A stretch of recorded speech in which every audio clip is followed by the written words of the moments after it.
हरे कृष्णा। श्री रास पंचाध्यायी हम 30वें अध्याय में चल रहे हैं। ये 5 अध्यायों में से ये दूसरा अध्याय है। 29वां हो गया है समाप्त।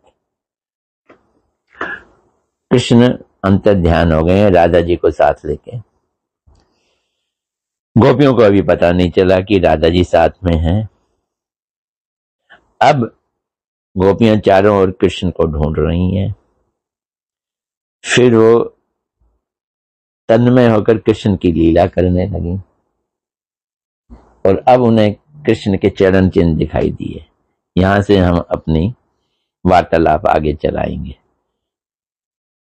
नमो विष्णुपदाय राधिकायै प्रियात्मने श्रीमद् भक्ति वेदांत नारायण गोस्वामी इति नामने श्री कृष्ण लीला कथने सुदक्षम उदारे माधुर्य गुणैश्च युक्तम वरम वरेण्यं पुरुषं महांतं नारायणं त्वां शीर्षा नमामि यं प्रव्रजन्तम् अनुपेत अपेत कृत्यं देवपान विरह कातुराजुहाव पुत्रेति तन्मयतया तर्वो अभिनेदु तं सर्वभूत हृदयं मुनिमान्तो अस्मि नारायणं नमस्कृत्यं नरं चैव नरोत्तमः देवीं सरस्वती व्यासं ततो जयम् उदीरयेत् नष्टप्रायेषु अभद्रेषु नित्यं भागवत सेवया भगवती उत्तम श्लोके भक्तिर्भवति नैष्टिकीम्।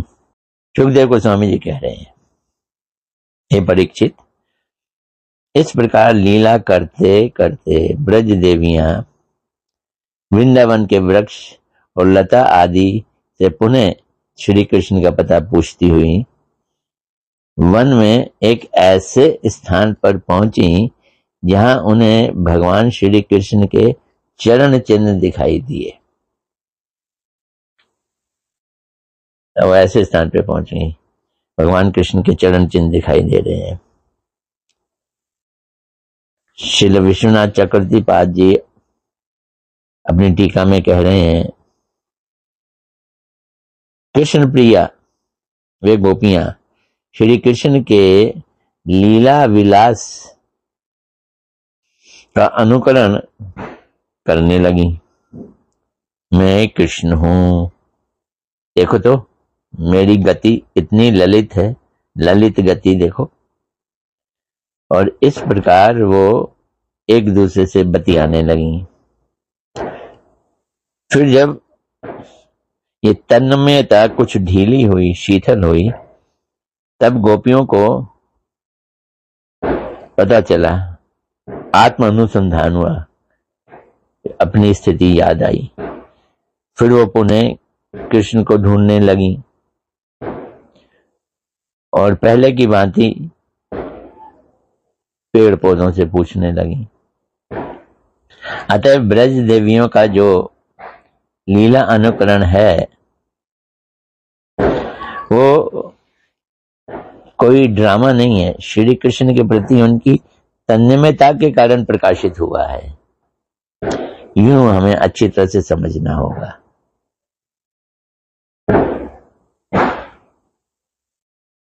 इस राज प्रसंग में कृष्ण का अनुकरण करने वाली गोपी, पूतना का अनुकरण करने वाली गोपी उसका स्तनपान करने लगी। इस तरह की लीला अनुकरण तन्मयता के कारण हो रही थी। जब तन्मयता कम हुई तो फिर विरह बढ़ गया, विरह का आवेश बढ़ गया। 25वां श्लोक।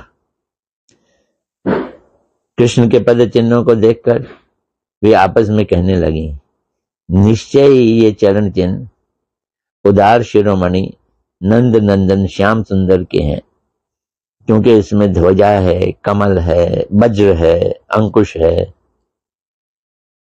ये सब कृष्ण के चरण चिन्हों में है।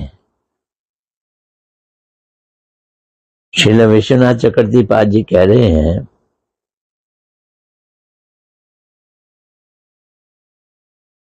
श्री कृष्ण अपने दाहिने चरण के अंगूठे के मूल में चक्र चिन्ह धारण करते हैं और जो भक्त उनके चरण में अंकित इस चक्र चिन्ह का ध्यान करता है, उनके काम आदि 6 शत्रुओं का नाश हो जाता है।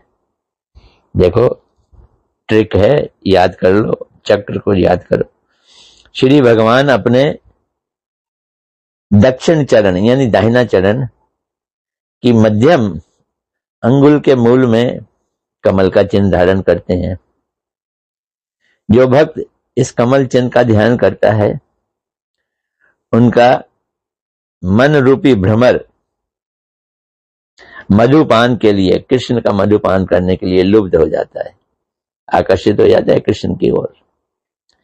श्री भगवान इस कमल के नीचे ध्वजा का चिन्ह धारण करते हैं और इस ध्वजा का स्मरण करने वाला भक्त समस्त अनर्थों को जीतकर सब प्रकार से अभय प्राप्त कर लेता है।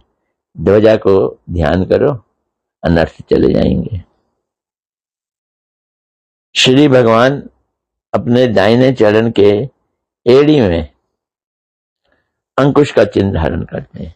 यहाँ एड़ी लिखी है, लेकिन कई कई जगह अंकुश जो है वो ऊपर होता है, ऊपर दिखाया गया। जिसका स्मरण करने से, पर अंकुश का स्मरण तो हम कर सकते हैं, तो क्या होगा, ये जो चित्त रूपी हाथी है ना, संयमित हो जाता है, ये कंट्रोल हो जाता है। अंकुश हाथी को कंट्रोल करने के लिए है ना। और दाहिने चरण की कनिष्ठ उंगली के मूल में वज्र का चिन्ह धारण करते हैं। उसका स्मरण करने से पाप रूपी पर्वत विदीर्ण हो जाते हैं और भगवान अपने दक्षिण चरण के अंगुष्ठ के मूल में जिस जौ का चिन्ह धारण करते हैं, अब जौ का स्मरण करने से संपदा प्राप्त होती है, वैभव ऐश्वर्य मिलता है। अब इस दाहिने चरण के दाहिने भाग में, अग्र भाग में अंकुश है।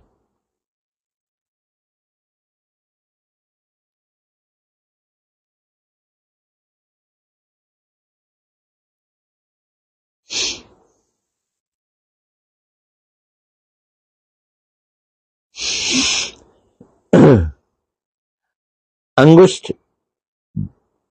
अंगूठा और तर्जनी के संधि स्थान से आरंभ कर अर्ध चरण तक एक ऊर्ध्व रेखा है। ऊर्ध्व रेखा समझिए, खड़ी हुई लाइन। चक्र के नीचे छत्र है, फिर जंबू फल भी है, स्वास्तिक का निशान भी है, अष्टकोण है। इस प्रकार कुल मिलाकर 11 चिन्ह हुए तथा बाएं चरण में अंगुष्ठ के मूल पर, उसके मुख पर शंख चिन्ह है और समस्त विद्याओं को प्रकाशित करने वाले के लिए श्री भगवान इस चिन्ह को धारण करते हैं। शंख को ध्यान करो तो विद्या मिल जाएगी। मध्य उंगली के मूल में आकाश का चिन्ह है, ये गोल बिंदु जैसा है और उसके नीचे बिना बाण के धनुष है और उसके नीचे गोस्पद गाय का खुर और उसके नीचे त्रिकोण है और त्रिकोण के चारों ओर कलश।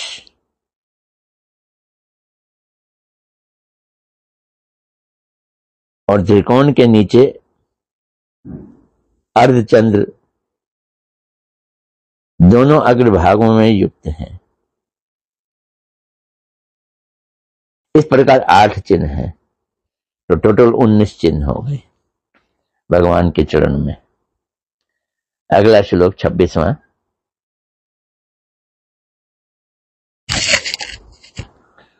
उन चरण चिन्हों द्वारा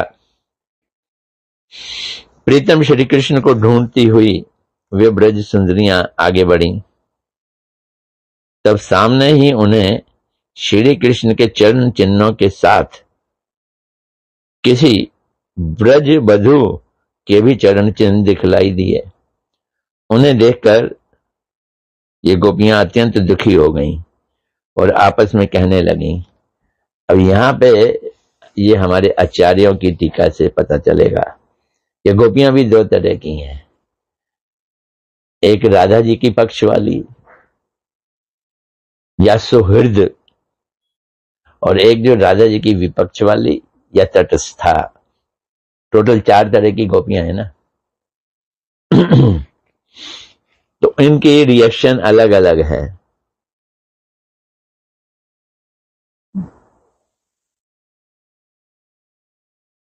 ओ जैसे हथनी अपने प्रीतम गजराज के साथ मिलकर जाती है, वैसे ही नंद नंदन श्याम सुंदर के साथ उनके कंधे पर हाथ रखकर चलने वाली किसी सौभाग्यशाली ब्रज सुंदरी के ये दूसरे चरण चिन्ह दिखाई दे रहे हैं।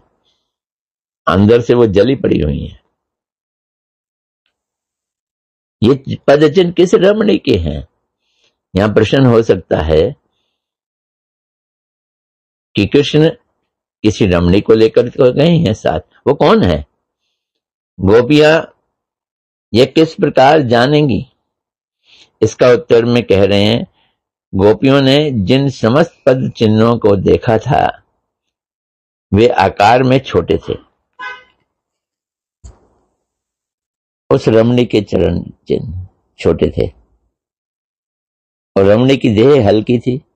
देह हल्की होने के कारण उसके पद चिन्ह मिट्टी में अधिक गहरे नहीं थे, कम गहरे दिखाई दे रहे थे। उन चिन्हों को लक्ष्य कर वे जान गईं कि श्री कृष्ण किसी रमणी को साथ लेकर गए हैं।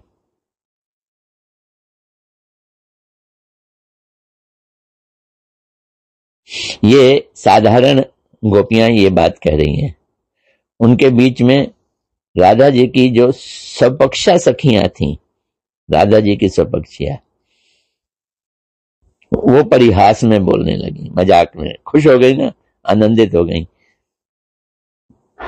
परिहास में बोल रही हैं उनकी बातें जो कुछ भी हैं, क्योंकि वे राधा जी के पद चिन्हों से परिचित हैं और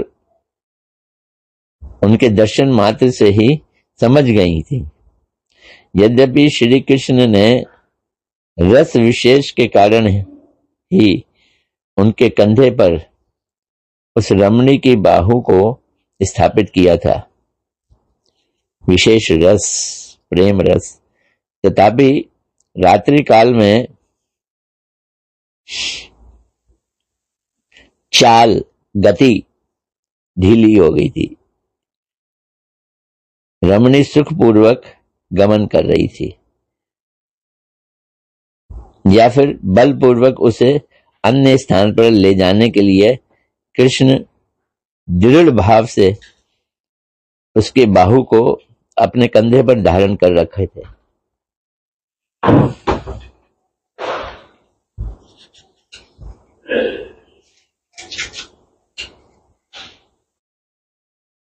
अब गोपियां क्या कह रही हैं? इस श्लोक को हमारे गुरुदेव बहुत कोट करते थे। अन्याराधिता नूनम भगवान हरीश्वर यत्रो विहाय गोविंदा प्रीतो यामन्यधरः। बहुत प्रसिद्ध श्लोक है ये, 28वां श्लोक 30वें अध्याय का। तो हमारे आचार्य बता रहे हैं, ये स्वपक्षा भी नहीं बोल रही, विपक्षा भी नहीं बोल रही, ये सुहृद पक्षा। सुहृद पक्षा राधा जी की पक्ष वाली ही मानी जाएंगी। क्या कहता है इसका अनुवाद? इस भाग्यवती रमणी ने निश्चय ही भगवान ईश्वर श्री हरि की यथार्थ रूप से आराधना कर उन्हें विशेष रूप से संतुष्ट किया है अन्यथा हम सबको त्याग कर हमारे प्राण प्रीतम श्री गोविंद अकेली इस रमणी को साथ लेकर निर्जन स्थान पर क्यों ले जाते? तो वो राधा जी के पक्ष में है।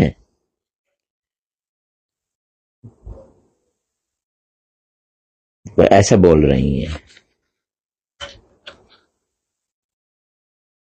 जीव गोस्वामी जी कह रहे हैं ये कौन है? सुहृद हैं।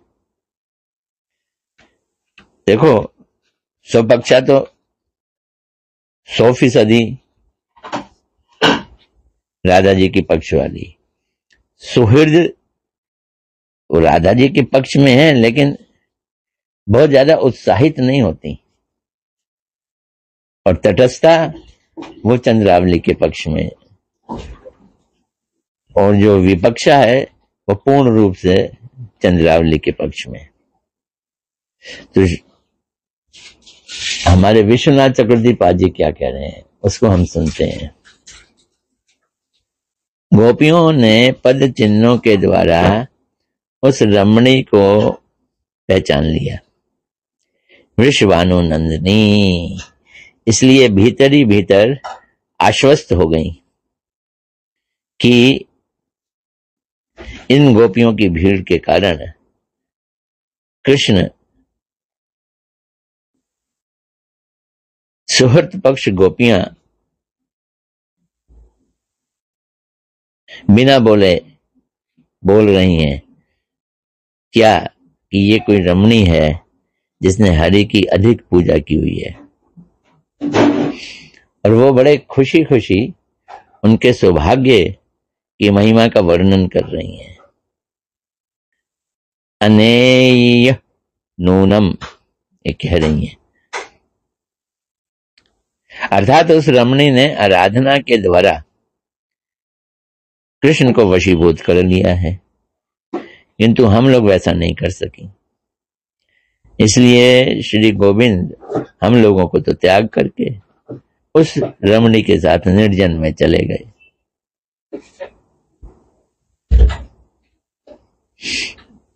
यद्यपि सुखदेव गोस्वामी ने अत्यंत यत्न के साथ श्री राधा के नाम का गूढ़ भाव से संकेत दिया है। कैसे दिया है संकेत? राधा जी का नाम इस्तेमाल कर लिया, किंतु राधा जी की कृपा से सौभाग्य रूपी धुंद भी बजा रहे हैं सुखदेव गोस्वामी, और उनके मुख चंद्र में राधिका जी का नाम निकल ही पड़ा। कैसे निकल पड़ा? कह रहे हैं ना, अन्याराधितो नूनम अराधितो राधिता हो गया।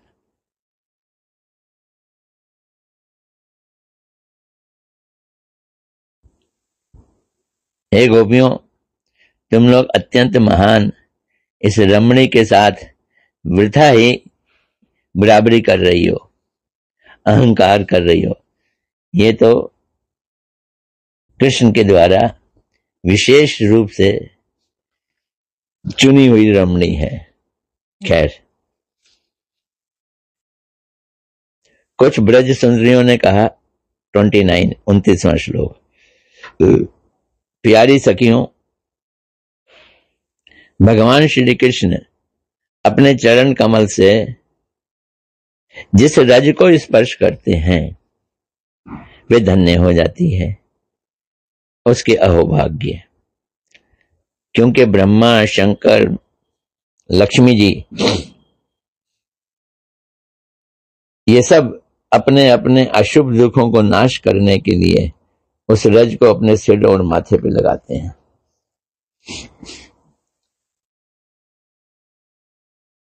तटस्थ पक्ष की गोपियां श्री कृष्ण के पद चिन्हों को दर्शन करती हैं।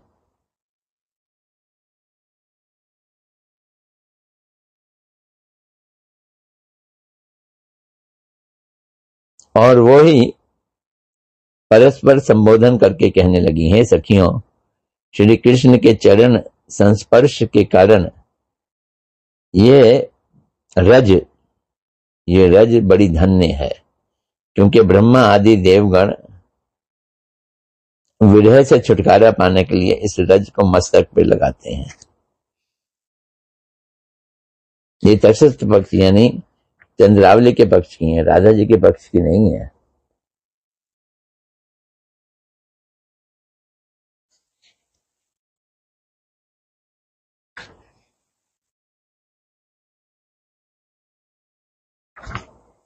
श्री कृष्ण को प्राप्त किया है बड़े बड़े देवताओं ने उस चरण चिन्ह को, रज को मस्तक पे लगाकर, किंतु हम लज्जावशता इतने समय तक ऐसा कर ही नहीं सके, कृष्ण के चरण रज को माथे पे लगाएं। इसलिए हमारा विरह दुख दूर ही नहीं हो रहा। आओ हम लोग भी इस पद रेणु को अपने ऊपर डालें, हम इसमें अभिषिक्त हो जाती हैं। श्री कृष्ण को प्राप्त करने का यही उपाय है, तभी विरह दूर होगा। ये तटस्थ बोल रही हैं। अब विपक्ष वाली क्या बोलती हैं, ये सुनते हैं। अन्य कुछ गोपियों ने कहा, अरे सखी ये तो ठीक है, परंतु वह तो सखी श्री कृष्ण को एकांत में ले जाकर हम सब गोपियों का जो सार सर्वस्व है, हमारी जो वस्तु है, वो अधर सुधा, उसको ये अकेली ही पान कर रही है। इस गोपी के ये उभरे हुए चरण चिन्ह हमारे हृदय में अत्यंत क्षोभ उत्पन्न कर रहे हैं। उन्हें ईर्ष्या होने लगी। अरे सखियों देखो, यहां तो उस गोपी के चरण चिन्ह दिखाई नहीं दे रहे, वो गोपी के चरण चिन्ह ही गायब हो गए। ऐसा लगता है कि यहाँ प्यारे श्याम सुंदर ने देखा कि मेरी प्रेयसी उसके सुकुमार चरण तलवों में घास की नोक लगेगी, कांटा लग जाएगा, इसलिए हो न हो उन्होंने उसे अपने कंधे पे चढ़ा लिया होगा। ये आपस में बातचीत कर रही हैं। उससे कुछ आगे बढ़कर उन गोपियों ने, एक ने कहा, अरे सखी देख देख देख देख देख, यहां श्री कृष्ण के चरण चिन्ह बहुत गहरे हो गए हैं, बालों में धस रहे हैं। इससे निश्चित ही उस कामी ने अपनी प्रीतमा को कंधे पर चढ़ा रखा है, जिससे बोझ बढ़ गया है और चरण चिन्ह और चरण उनके बालों में धस रहे हैं। देख रही हैं और निर्णय ले रही हैं। हे सखियों देखो देखो देखो, महात्मा श्याम सुंदर, अब श्याम सुंदर को यहां महात्मा कह रही हैं, प्रेमवश यहां पुष्प चयन कर रहे हैं। कैसे कहती हो? बोलती है देखो, प्रेयसी को कंधे से नीचे उतार दिया और उन परम प्रेमी श्री कृष्ण ने अपनी प्रिया का श्रृंगार करने के लिए उचक उचक कर पुष्पों का चयन किया यहाँ, और उसके कारण उनके चरणों के पंजे तो दिखाई दे रहे हैं, एड़ी नहीं दिखाई दे रही। तो उचक उचक के उन्होंने क्या किया? फूल तोड़े। देखो ना, यहां उन परम प्रेमी श्री कृष्ण ने कामी पुरुष की भांति अपनी प्रेयसी के केश संवारे, और निश्चय ही यहां बैठकर उन्होंने अपने कर कमल द्वारा जो फूल चयन किए थे, वो फूल उस प्रेयसी के चोटी में गूंथ दिए। ये देख रही हैं और ऐसा वर्णन करती चली जा रही हैं। वर्णन कोई गलत नहीं हो रहा, सही वर्णन हो रहा है।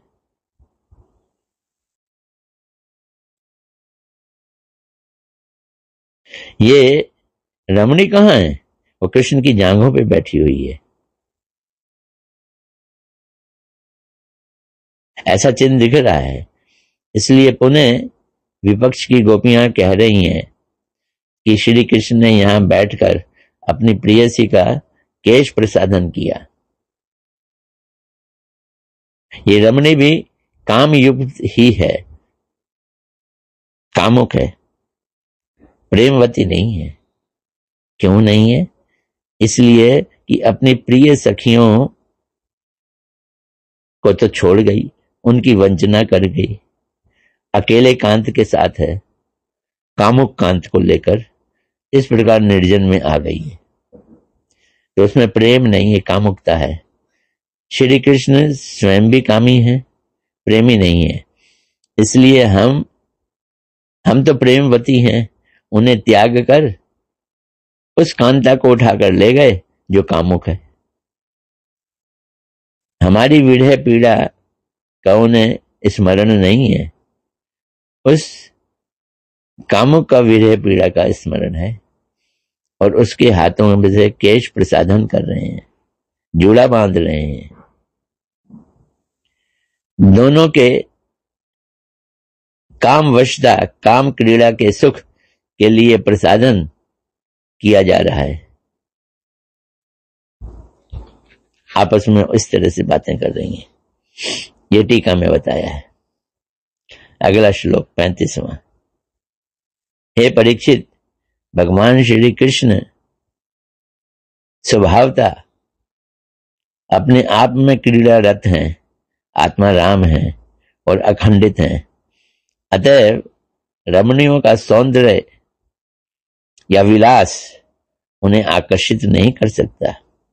फिर भी देखो कामी पुरुष जैसे स्त्री के परवश होता है और स्त्रियां जैसे कुटिल होती हैं, इसे दिखाने के लिए कृष्ण ने गोपियों के साथ विहार किया, और उस विहार से लग रहा है कि वो आत्माराम नहीं है, कामिक हो गए हैं।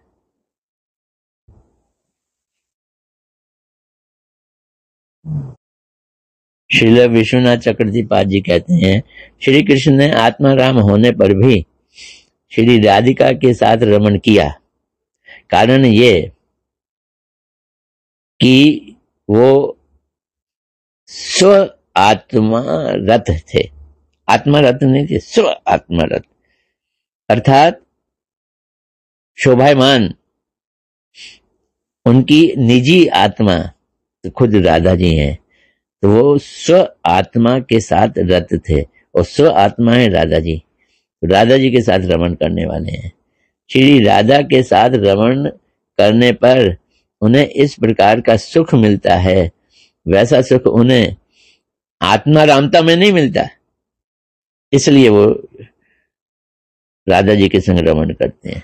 इसलिए कहा गया है, श्री राधिका के साथ रमण जिस प्रकार श्री कृष्ण को सुख प्राप्त कराता है, वैसा सुख उन्हें आत्मा रामता में प्राप्त नहीं होता।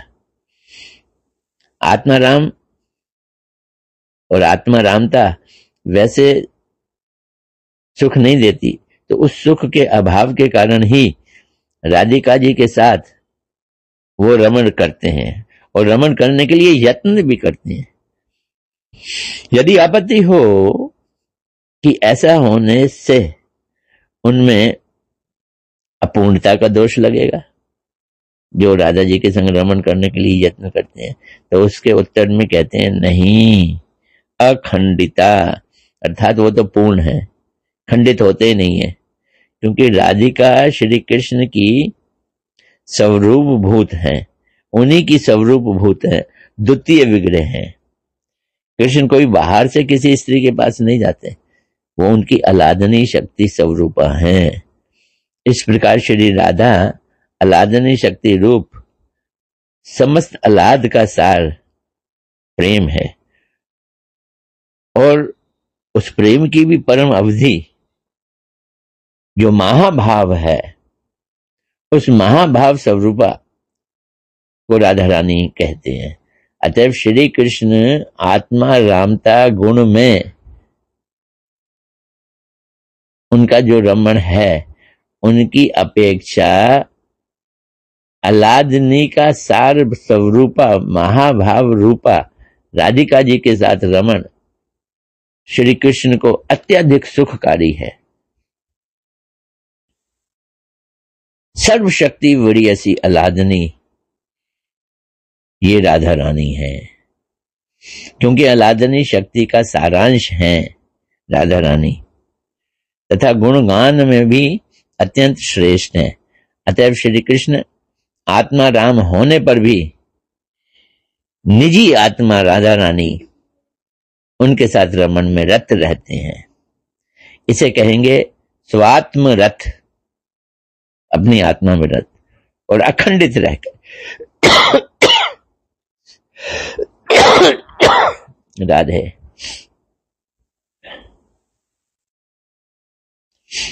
भगवत तत्व के विषय में अनभिज्ञ